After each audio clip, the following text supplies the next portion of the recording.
지금 이 순간 당신의 예적금은 조용히 녹아내리고 있습니다. 2026년 3월 현재 금값은 온스당 5,400달러를 돌파하며 또다시 사상 최고가를 경신했습니다. 1년 전만 해도 3,000달러였던 금값이 불과 12개월 만에 2배가 된 거죠. 은 역시 90달러 가까이 치솟았습니다. 뉴스에선 중동 전쟁이니 호르무즈 해협 봉쇄니 떠들지만 그건 방아쇠를 당긴 사건일 뿐입니다. 총알은 이미 장전된 지 오래였거든요. 전 세계에서 현금을 들고 있는 사람이 가장 크게 당하는 거대한 구조 변화. 오늘 그 실체를 끝까지 파헤쳐 드리겠습니다. 숫자 하나를 먼저 보여드리겠습니다. 38조 5천억 달러. 지금 이 순간 미국의 공식 국가 부채입니다. 원화로 환산하면 약 5경 5천조 원이죠. 근데 이게 빙산의 일각이에요. 공무원 연금, 군인 연금, 의료보험, 사회보장 비용처럼 앞으로 반드시 갚아야 할 숨겨진 빚까지 합치면 실질 부채는 250조 달러에 육박한다는 분석이 나옵니다. 그 결과가 뭐냐고요? 미국 정부가 매년 이자로만 내야 하는 돈이 1조 달러를 넘어섰습니다. 미국이 전 세계 최강의 군사력을 유지하는 데 쓰는 국방비가 9천억 달러거든요. 그러니까 지금 미국은 나라를 지키는 돈보다 빚 이자 갚는 돈이 더 많은 나라가 된 겁니다. 거기다 2026년 미국 재무부는 장기 국채 발행 규모를 대폭 늘리겠다고 공식 예고까지 했어요. 빚을 갚으려고 더 큰 빚을 지는 구조가 지금 이 순간에도 진행 중인 거죠. 이게 단순한 경제 뉴스가 아닙니다. 이 구조가 바로 여러분 지갑 속 돈의 가치를 갉아먹는 시한폭탄의 정체입니다. 그럼 왜 하필 지금이 위험한 걸까요? 2020년 코로나 팬데믹 때 기억하시죠? 당시 미국은 사실상 0% 금리로 국채를 엄청나게 찍어냈습니다. 그리고 그 국채대 만기가 바로 지금 2026년에 대거 몰려 있거든요. 규모가 최대 9조러입니다. 미국 정부는 이걸 갚기 위해 현재의 4% 금리로 다시 돈을 빌려야 해요. 파월 연준 의장 본인도 미국 부채는 지속 불가능한 경로에 있다고 공식적으로 인정했을 정도입니다. 빚을 갚으려고 더 큰 빚을 지는 구조인 거죠. 여기서 미국 정부가 선택할 수 있는 카드는 현실적으로 세 가지입니다.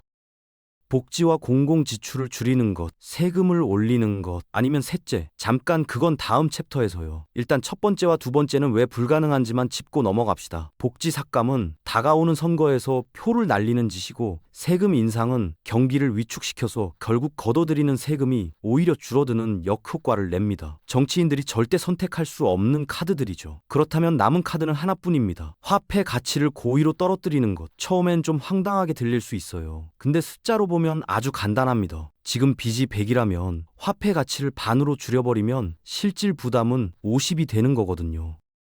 빚이 절반으로 증발하는 거죠. 이건 새로운 이야기가 아닙니다. 3세기 로마 제국은 은화인 데나리우스의 은 함량을 90%에서 단 5%까지 줄였어요. 국민들이 모르는 사이에 조용히 가치를 갈취한 겁니다. 스페인 제국, 오스만 제국, 대영 제국도 똑같은 짓을 했어요.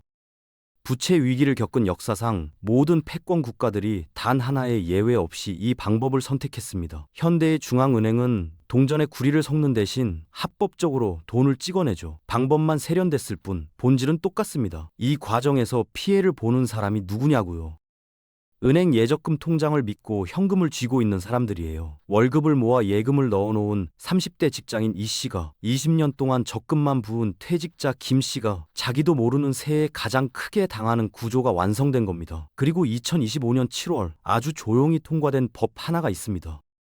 지니어스법, 영어로는 GENIUS, ACT. 언론에서는 그냥 암호화폐 규제법 정도로 보도했는데 실상은 전혀 달랐거든요. 이걸 이해하려면 먼저 스테이블 코인을 알아야 해요. 1달러를 내면 항상 1달러 가치를 유지하는 디지털 코인입니다. 비트코인처럼 오르고 내리지 않아요. 그냥 디지털 달러예요. 베네수엘라나 아르헨티나 같은 나라 상상해보세요. 자국 화폐가 매일 반토막 나고 은행에서 달러 환전도 통제받는 상황이에요. 이 나라 사람들에게 스마트폰 하나로 달러 가치 코인을 들고 다닐 수 있다는 게 얼마나 혁명적인 일인지. 그래서 스테이블 코인의 글로벌 수요는 폭발적으로 커졌습니다. 2025년 기준 스테이블 코인 시장 규모는 이미 3천억 달러를 넘어섰어요. 그리고 여기에 지니어스 법이 끼어들어서 핵심 조항 하나를 박아 넣었습니다. 그 조항의 내용이 뭔지 다음 챕터에서 바로 설명드릴게요. 지니어스 법의 핵심은 이겁니다.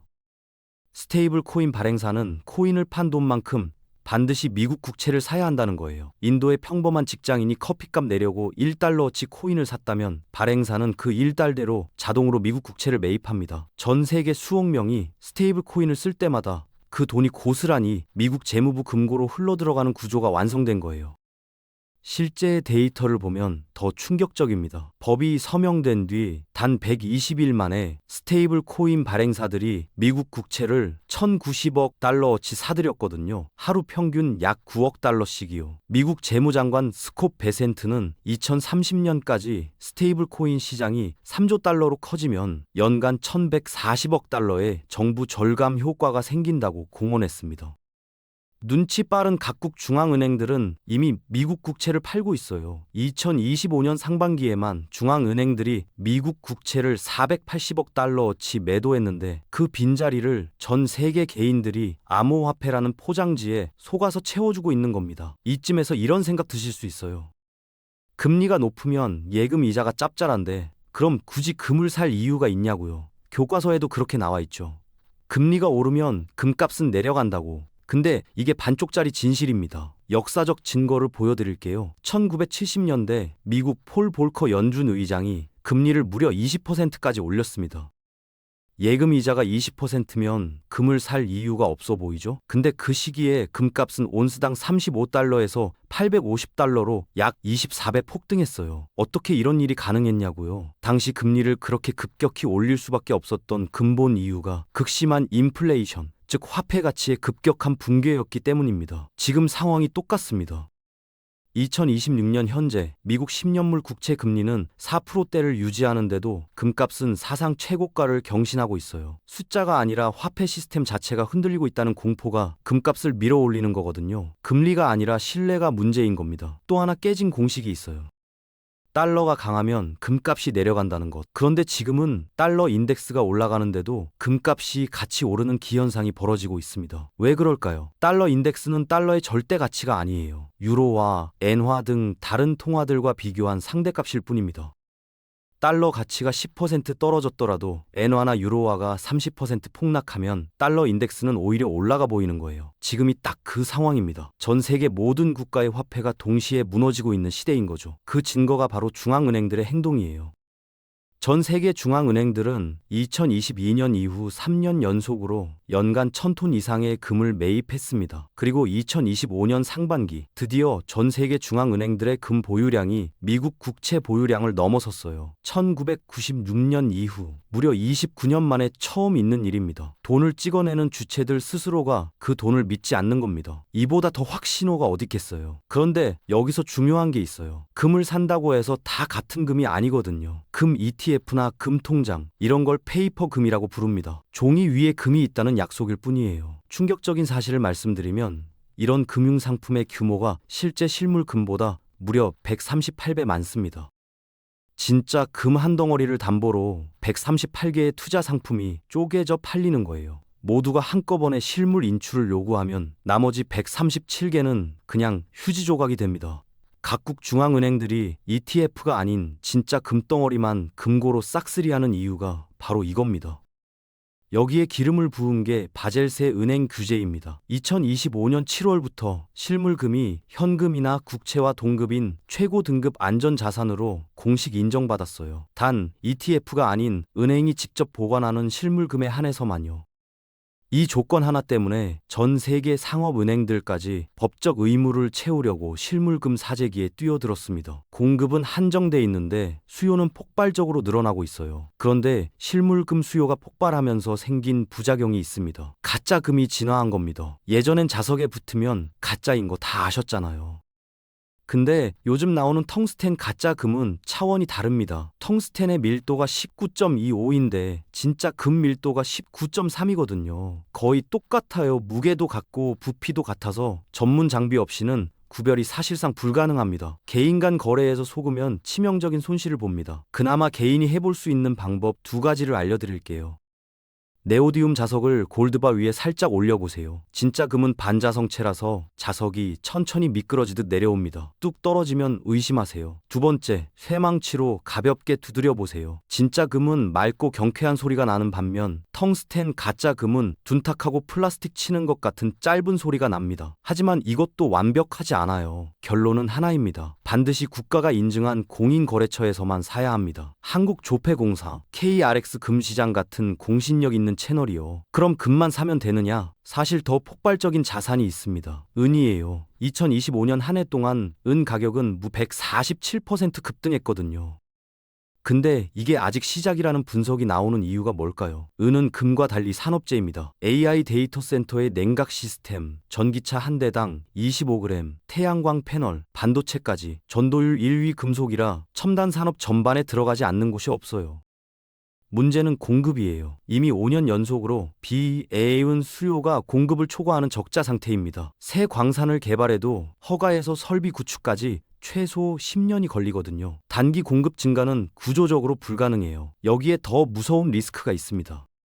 전 세계 고순도 애은 정제 능력의 60% 이상을 중국이 독점하고 있다는 거예요. 중국은 이미 2010년 희토류 수출을 통제해서 가격을 10배 폭등시킨 전례가 있어요. 지금 미중 갈등이 격화되는 상황에서 엔 수출 우기화 가능성 절대 무시할 수 없습니다. 전기차 폐배터리에서 재활용도 비용이 너무 비싸 경제성이 없어요. 자, 정리해 드릴게요. 은의 잠재력은 엄청나지만 금융위기 때는 급락하고 거래소에서 증거금 인상으로 강제 청산당하는 극심한 변동성이 있다는 것도 솔직히 말씀드립니다. 그러니까 지금 당장 전체 자산의 10%를 금으로 먼저 채우세요. 안전한 기반을 깔고 나서 이 구조에 대한 본인만의 확신이 생기면 그때 금 70대 은 30으로 비율을 조정해 나가는 겁니다. 오늘 이야기한 구조를 이해한 사람에게 시장의 가격 변동은 더 싸게 살 기회입니다. 모르는 사람에겐 그냥 공포고 패닉이 되는 거고요. 예적금만 믿다가 조용히 자산이 녹아내리는 결말, 이제 그냥 받아들이지 마세요. 다음 영상에서는 실제로 어디서 어떻게 금과 은을 안전하게 살 수 있는지 실전으로 다루겠습니다. 오늘 준비한 영상은 여기까지입니다. 긴 시간 끝까지 시청해 주셔서 진심으로 감사합니다.